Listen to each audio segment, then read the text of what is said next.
Et bonjour à tous, c'est Checheux. J'espère que vous allez bien, moi ça nickel. Aujourd'hui on se retrouve pour une toute nouvelle vidéo. Et ce week-end c'est le Grand Prix d'Australie sur le circuit de Phillip Island. Je vous rappelle qu'il y a toujours le titre à jouer entre Francesco Bagnaia et Rory Martin. J'espère que cette vidéo vous plaira. Si oui, n'hésitez pas à lâcher votre plus gros pouce bleu, ça me ferait extrêmement plaisir. À vous abonner si vous aimez mon contenu. Activez la cloche de notification pour être au courant de toutes les nouvelles vidéos qui vont sortir sur la chaîne. Je vous laisse sans plus tarder avec le débrief. J'espère qu'il vous plaira. C'est parti. Voici mes trois favoris pour le Grand Prix d'Australie. Et je vais commencer sans trop de mouiller par Francesco Bagnaia. Évidemment, le leader du championnat du monde est plus que favori. C'est un moment évidemment important de la saison. Il ne reste plus beaucoup de Grands Prix. Il y aura certes les sprints qui vont rajouter plus de points. Donc moins de chances d'être titré avant la dernière manche. Donc il sera à Valence. Mais quand même sur ce circuit, Bagnaia, il est quand même très bon. Il a d'ailleurs fait une troisième position l'an passé avec une belle victoire aussi d'Alex Rins et une deuxième place de Marc Marquez. Donc Bagnaia, moi je le mets en archi favori parce que franchement, voilà, il a maintenant peut-être pris un ascendant psychologique sur Martin après sa chute.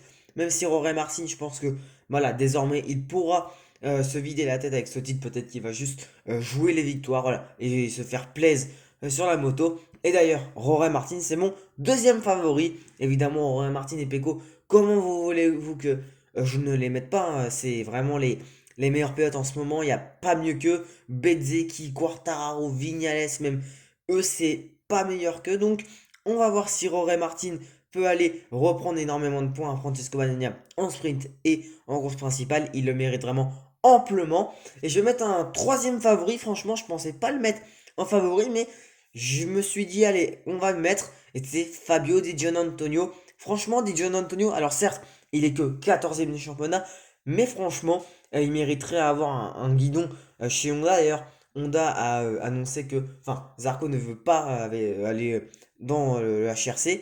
Donc on va voir si c'est Fabio Di Antonio, si c'est Miguel Oliveira. On en reparlera dans la vidéo. Mais Di Antonio, franchement, il a fait une très très belle course principale et une très belle course sprint en Indonésie. Donc franchement, je le vois bien s'imposer pour ce Grand Prix d'Australie. Donc Bagnaia, Martin et Di Antonio pour mes favoris.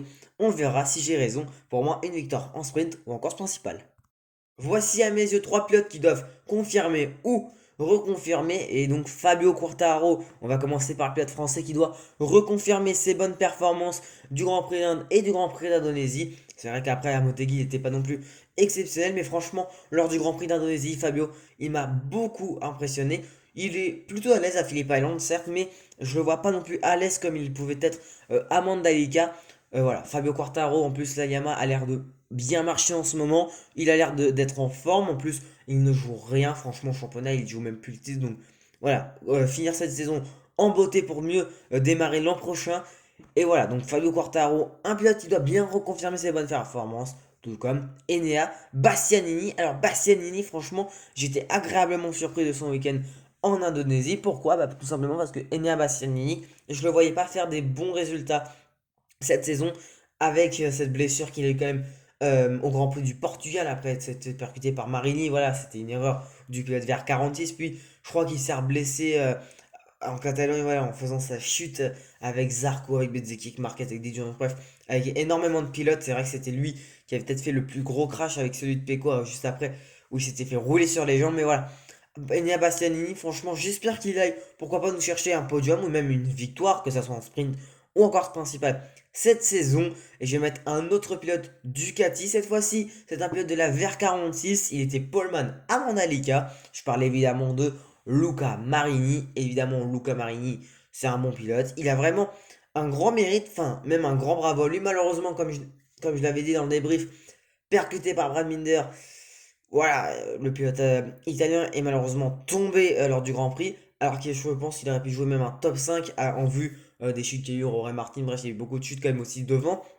Et donc, Marini, je le vois même, pourquoi pas, une victoire en sprint ou en course principale, pas en archi favori comme je pourrais mettre un Bagnaia ou un Martin, ou même un Di Antonio comme je l'ai dit tout à l'heure, mais Luca Marini, gros pilote, a confirmé ce qu'il a fait, ou même reconfirmé deux, trois choses de le début de saison, enfin, bref, Luca Marini, Quartaro et Bastianini doivent confirmer ou bien reconfirmer.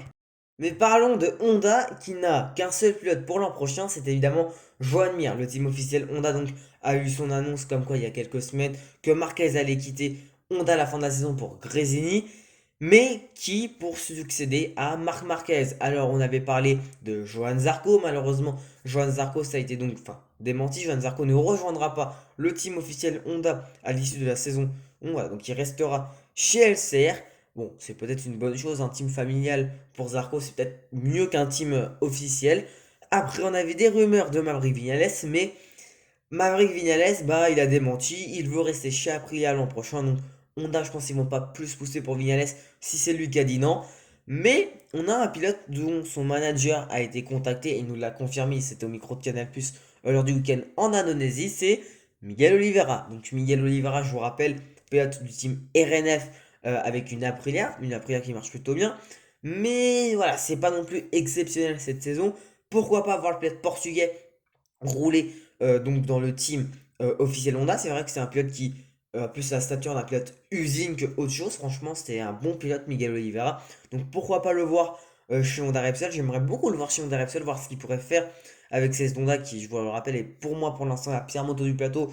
Même si la Yamaha commence à s'en rapprocher en vue des améliorations qu'ils font et en vue comment Nakagami, Mir et Marquez arrivent à rouler avec. Même Rins, ça fait un beau Grand Prix d'Indonésie avec. Donc à voir comment ça peut se dérouler, même si je pense que l'an prochain, Honda pourront peut-être jouer des podiums, enfin, à de grandes occasions, même de très rares occasions pour la firme japonaise. Et depuis quelques temps, depuis son excellente performance en Indonésie, même avant, on parlait de Fabio Di Giannantonio. Alors, c'est à prendre avec des pincettes évidemment toutes ces informations parce que rien n'est officiel, ce ne sont que des rumeurs, mais un Di Giannantonio chez Honda Repsol, ça peut être très intéressant, voir comment il pourrait s'adapter à la Honda. Après, bon, Fabio Di Giannantonio, je pense que même ce serait bon pour lui, voilà, parce qu'il voudrait quand même un guidon en MotoGP. Mais malheureusement, bah, voilà quoi, il n'était pas performant avec la Ducati. Enfin, pas performant en début de saison, il n'était pas performant, même sur presque toute la saison. Il n'y a que vraiment en cette fin de saison qu'il arrive à performer. Donc, je pense vraiment que Di Antonio va pouvoir avoir ce guidon, même si attention à Miguel Oliveira. Mais pour moi, les deux gros favoris pour le guidon que Marc Marquez a donc laissé chez Honda, c'est Oliveira ou bien Fabio Di Antonio.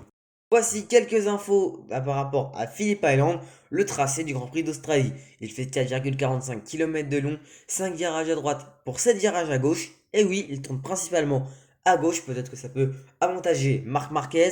Le premier Grand Prix a eu lieu en 89, donc 1989, remporté par le local de l'étape Wayne Garner. Une deuxième place composée d'un autre Wayne René sur sa Yamaha. Et une troisième place de notre Français Christian Saron. Voilà pour les infos. Qui sera donc sur le top 3, dans le top 3 du Grand Prix d'Australie en 2023. On verra ça dimanche et samedi pour la course au sprint.